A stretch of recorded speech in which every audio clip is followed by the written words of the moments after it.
如果有一天你随口一句话就有可能换来驱逐出境，那你还敢随便开口吗？听起来非常夸张，但这个正是两位海外华人顶级网红正在真实上演的生存对决。9月10号，美国保守派活动家查理·科克遇刺身亡，震惊全美。而正当美国还在消化这样一场政治悲剧的时候，一场同样惊心动魄的舆论核战在海外中文圈引爆。故事的主角是两位网红，一位是二大爷，另外一位是西里奶爸。而查理死后呢，二大爷发表评论说，一个所有言论都在证明他是一个纳粹人渣的家伙被枪杀，被他一直所鼓吹的方式死去。我甚至不愿意表达任何一点装逼的怜悯。这样一句话如同一颗火星掉进了油锅。接下来西里奶爸的举动让所有人都瞠目结舌，他公开宣布已经向美国 FBI 跟国土安全部实名举报二大爷，要求调查甚至于撤销他的政治庇护的身份。听明白了吗？一场网络的骂战瞬间被升级成为试图动用国家公权力和国家机器让对手物理消失的生死对决。这背后到底发生了什么呢？二大爷的纳粹人渣仅仅只是恶毒的口嗨吗？而西里奶爸的这个举报是真的出于公益，还是在打小报告告密呢？而美国政府号召大家举报公司解雇那些幸灾乐祸的员工的时候，言论自由的红线又到底应该划在什么地方？今天艾森不站任何人，我只想把整件事情背后的逻辑、人性以及巨大的危险都帮您捋清楚。要理解这样一场风暴，我们必须要先认识风暴中间的这个人物查理·科克。他绝不是一个非黑即白的角色，在支持者眼里面，他是保守派的新星。他喜欢深入大学校园，与左派学生公开辩论，尝试来弥合左右分歧。他甚至会当场痛斥歧视同性恋的极右翼，所以他的这个做法赢得了不少中间派的尊重。但是在反对者在左派眼中，查理在堕胎、枪支、移民问题上的强硬立场，以及他对于特朗普的力挺，让他成为法西斯的代名词。所以查理的死这个悲剧本身就是一个极具争议性、充满了情感冲击的事件。他的死让很多保守派的这些支持者陷入了巨大的悲痛当中。所以他点燃的是一个早就已经装满了炸药的火药桶。问题是，二大爷为什么要选择用纳粹人渣这4个触目惊心的大字来点燃它呢？我想二大爷的评论就像是一把瑞士军刀，它折叠藏着3把小刀。第一把也是最致命的一把，叫做非人化，也就是他给查理贴上的那个非常赤目的标签，纳粹人渣。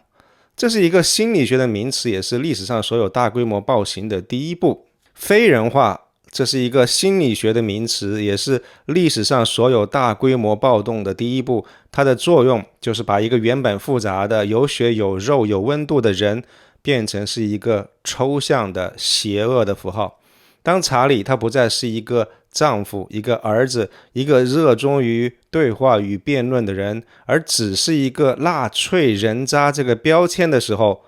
他的死就不再是悲剧，对他的暴行就变成了是清除害虫的正义行为。我们可以想想一下，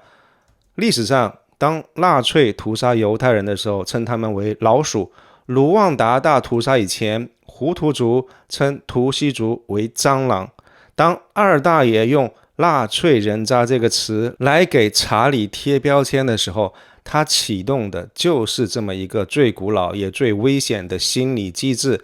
他就是在为暴力的行为颁发道德的许可证。而这个机制一旦激活，就会推开一扇非常危险的窗户。这个就是我要说的第2个理论，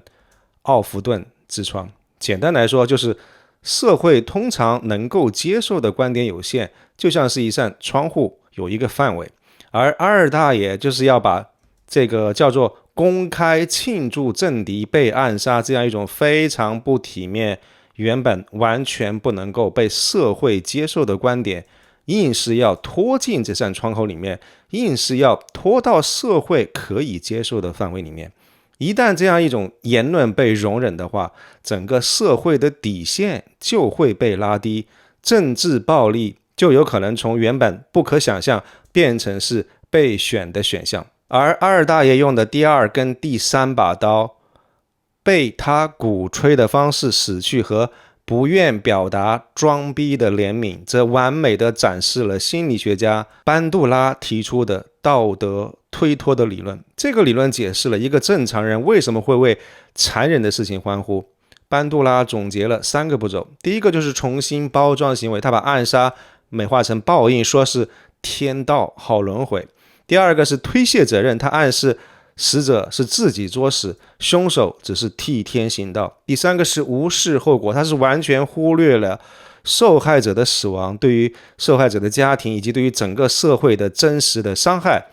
我想二大爷短短2句话的评论，其实精准的走完了这3个步骤。他像一剂强效的麻醉剂，让他的支持者在为暴力狂欢的时候感觉不到任何道德上的不安，甚至还能够品尝到一种替天行道的虚幻的正义感。但是如果我们相比较用二大爷阵营的这些政治人物，比如说哈里斯、奥巴马、拜登跟桑德斯，我们看到他们全都对于本次查理被杀这个暴力一致谴责，对于逝者表达哀悼。他们的表态很显然并非二大爷口中所谓的装逼的怜悯，也不完全是政客的虚伪，而是文明社会的底线。如果我们用这样一条美国社会的基准线去衡量的时候，你就会发现二大爷这个言论的出格与危险是一目了然的。一个原本自诩是知识分子的一个说书的先生，为什么会说出如此口不择言、毫无人性的话呢？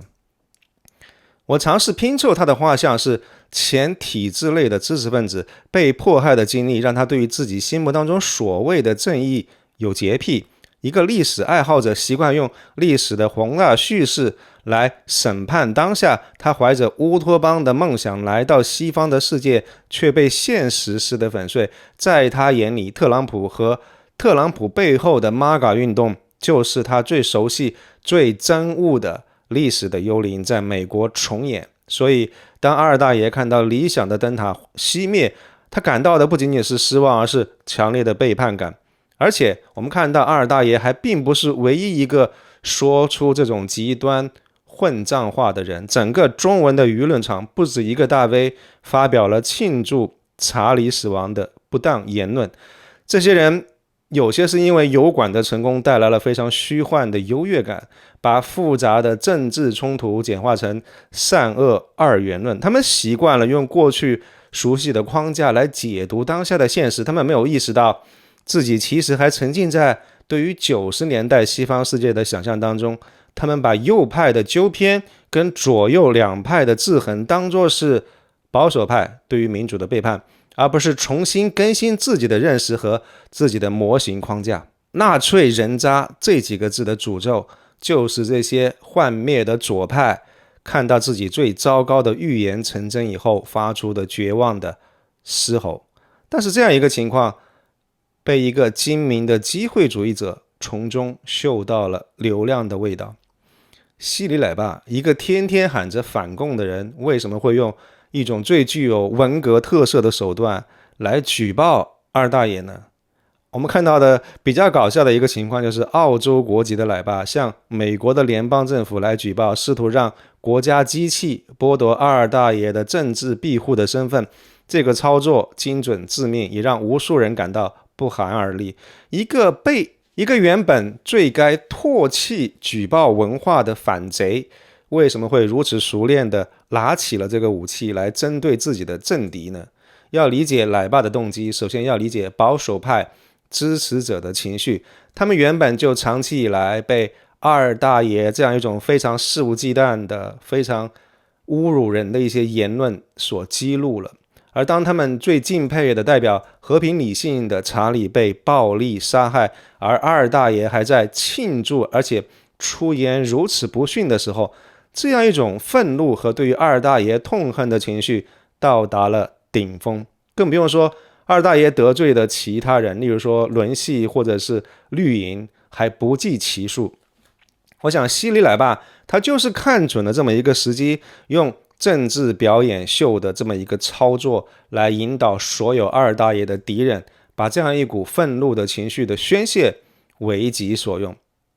所以这里我们可以引入德国法学家卡尔·施密特的一个敌我理论。施密特他认为政治最核心的动作就是区分朋友跟敌人，朋友是可以有分歧的伙伴，而敌人则是必须从存在上就被消灭的对象，没有辩论也没有妥协的余地。希里奶爸的做法就是一次教科书级别的敌我的划分，他不再将二大爷视为一个观点不同的论敌，而是直接把它定义为必须动用国家机器来清除掉的敌人。他不再寻求用辩论或者是用观点来战胜对手，而是直接想要借助于公权力的手，让二大爷在物理上消失。那他具体是怎么样做的呢？这个就引入了第二个概念，叫做程序的武器化。民主社会我们知道有一套复杂的法律程序，它的初衷是要保护公民的合法权益，但是这样一些程序也有可能被当成是武器。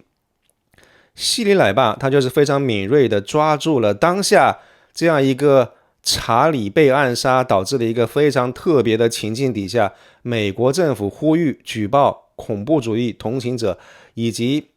举报庆祝查理被暗杀的这些人。希里奶爸他就是抓住了这么一个非常特别的时机，将他个人与二大爷的恩怨巧妙地包装成了一个爱国者举报恐怖主义同情者的符合美国政府程序正义的这么一个行为。而且他不是私底下悄悄的举报，而是公开的宣告，不遗余力的煽风点火。这个事儿闹得越大越好，闹得越大，二大爷不被遣返也要脱层皮，而事情闹得越大，流量跟关注就越大，收割的粉丝也越多。其实奶爸他这是早就已经算计好了，不管这个事儿最后成不成，他都总能够把自己的收益最大化。与二大爷虽然认知有限，有时候让人特别讨厌，但毕竟还有文人风骨的书斋气不一样。希里奶爸是一个完全没有底线、立场飘忽的流量怪，他的核心驱动力就是制造冲突、升级对立，以此来巩固自己的流量王国跟粉丝的部落。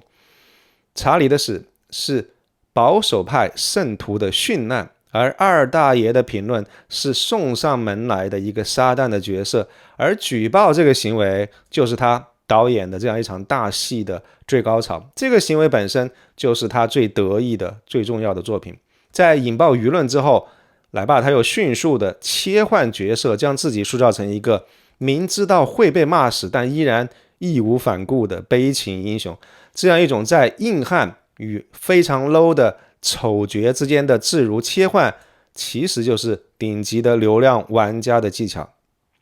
希里奶爸的举报是一次深谙传播学规律的精心策划的政治表演，它的目的不在于结果，更不是出于公益，而是纯粹的操控跟玩弄。二大爷真的会因为一句话就被最终遣返吗？我的结论是可能性非常低，因为在西方世界的法律基石是自由主义思想家约翰密尔的伤害原则，也就是你的言论自由止于对他人的实际伤害。在美国的司法实践当中，一项言论要构成非法煽动，必须要满足清晰而且即刻的危险这个基本的标准。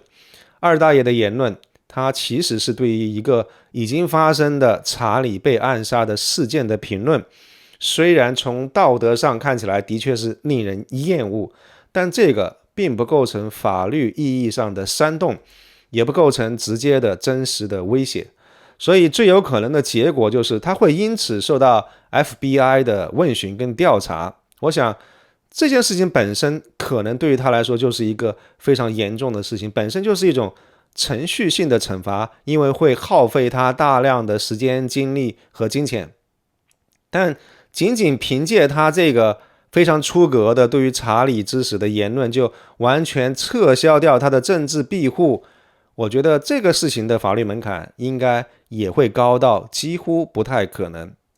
但为什么在现实生活当中，我们看到已经很多美国人因为庆祝查理被杀而被公司解雇呢？我想这里必须要区分公共领域跟私人领域这两个概念。美国宪法第一修正案保护你免受的是政府的惩罚，但是它不会保护你免受私人雇主的惩罚。你的公司他们不是政府，他们完全可以基于自身的价值观跟商业的利益出发，解雇发表了庆祝查理被杀这种不当言论的雇员。这个属于是社会跟市场的惩罚，不是来自于政府的惩罚。作为一个个体，你当然可以说任何你想说的话，你有言论自由没有错，但是你也必须要承担随之而来的社会跟经济的后果。那么不是也有看到美国国防部解雇了这些不当的言论的雇员吗？这个其实是政府在扮演雇主的特殊角色，因为在这个具体的案例上，政府它是作为雇主有权清除那些威胁其政府机构使命跟荣誉的员工，这个和他作为统治者对待普通公民是两套完全不一样的逻辑。那现在我们来回答最核心也是最尖锐的一个问题，就是美国政府号召举报，他们这种做法跟文革式的告密到底有什么区别呢？我想这个答案不是简单的 yes or no， 而是一个非常分裂的事情。从制度设计的理想模型来看，它们有本质的不一样，但是在当前一个令人比较警惕的政治现实当中，他们的逻辑正在危险的趋同。举个例子，在理想当中，美国的举报机制像是一个专业的消防局，对不对？它有严格的规程，举报的是法律明确规定的，它界定好的一个范围是火灾隐患。那处理的过程当中会由独立的司法系统来裁决，核心是法治。但文革式告密则是一个纵火犯建立的假的消防局，它的目的不是为了真的灭火，而是利用抓纵火犯这个名义来杀人放火，来入室抢劫。它的核心是政治斗争跟领袖意志。但是随着查理被杀这个案件的延烧，我们看到的现实是有副国务卿兰肯这样的官员，他公开号召民众举报那些仅仅是赞扬合法化或者轻视查理事件的外国人。那这种做法就相当于是消防局长有点开始滥用权力了，他不再只是关心真正的火灾，也不再只是针对那些法律明确界定的火灾隐患，而是下命令说，谁家要是敢对刚刚发生的火灾发表了让我感到不爽的评论，你们就要举报他，我要吊销他们的居住许可。看到了吗？当这个举报的标准从法律明确界定的火灾危险被模糊成了官员厌恶的观点的时候，当这个惩罚的工具从独立的司法审判变成了行政部门可以直接动用的权利的时候，那这个消防局的行为逻辑已经开始向那个假的消防局靠拢了。好，那我们可以说希里奶爸的做法就是搞文革告密那一套吗？其实希里奶爸的行为更像是他发现不喜欢的邻居在后院烧烤，不仅立刻给消防局打电话，而且还同时打开手机直播，向所有的他的粉丝大喊，快来看呀，这个人要放火烧山了，我正在报警，你们也赶紧给我打报警电话，都把这个事儿给我吵起来。所以看到了吗？希里奶爸的核心目的，它不是预防一场未知的火灾，因为人家只是在后院烧烤，而是要明确的让他这个不喜欢的邻居受到惩罚，甚至被赶出小区。所以他把举报这个动作本身变成了是一场吸引眼球的政治秀，是一场公开的舆论的施行。所以朋友们，希里奶爸的行为正是在无耻的利用这样一种越界的不恰当的政治的风向，他完全是个人出于政治斗争的目的将合法程序来武器化。虽然他的举报在程序上确实会经过比文革要严谨的多得多的司法的防火墙，所以从这个角度来说，希里乃爸的举报信它并不会直接导致给二大爷定罪的判决书，但是在思想内核跟动机上，它展现出来的那样一种为了一个看起来崇高实则另有盘算的目标，就可以不择手段动用公权力去消灭个体的这样一种思维方式，实际上正是文革的思想病毒。澳洲国籍的奶爸，他没有选择用更有力的言论去赢得辩论，而是选择了动用美国公权力的大棒，去把正处于美国政府庇护底下的二大爷置于危险之中。所以我们看到一个口口声声说要反共的这么一个网红，最终却用上了他本来应该最唾弃的文革式告密的武器。这个不仅仅只是手段上的争议，也是人格的滑坡。所以我们看到奶爸跟二大爷他们两个人之间的闹剧，给我们最深刻的启示可以是来自于尼采的名言：与恶龙缠斗过久，自身已成为恶龙。就在希里乃爸发起举报之后，我们看到了这句名言的现实版的演绎。二大爷发推回应，威胁说要向澳洲的国安部门反向举报希里乃爸曾经为一带一路这个部门工作过。我们注意这个动作的本质，二大爷他选择了拿起跟奶爸一模一样的武器进行报复。在这一刻，整个事件当中最令人不寒而栗，不再是希里乃爸的算计，而是我们亲眼见证了一个本来勉强还可以算作是言论自由受害者的角色，是怎么样主动选择了跟奶爸一样 low 的加害者的这个角色。当二大爷发出我来替你举报一把的威胁的时候，他也就已经放弃了原则之争，而将这样一场冲突彻底确认为一场看看谁更加没有底线的比 low 的战争。他们都在与恶龙的缠斗当中长出了对方的鳞甲，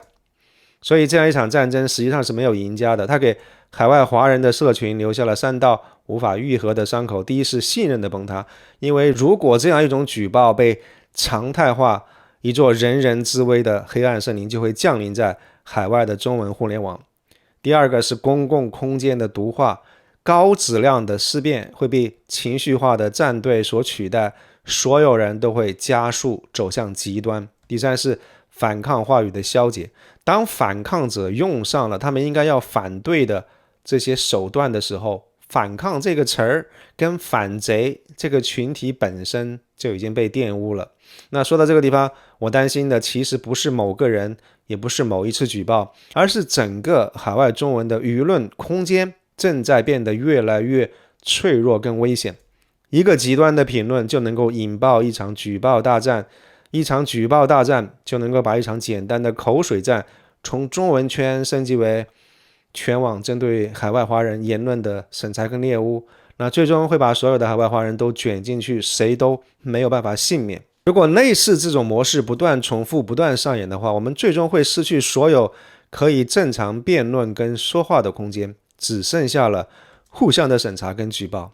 我想在中美对抗日益激烈的今天，这个不仅仅只是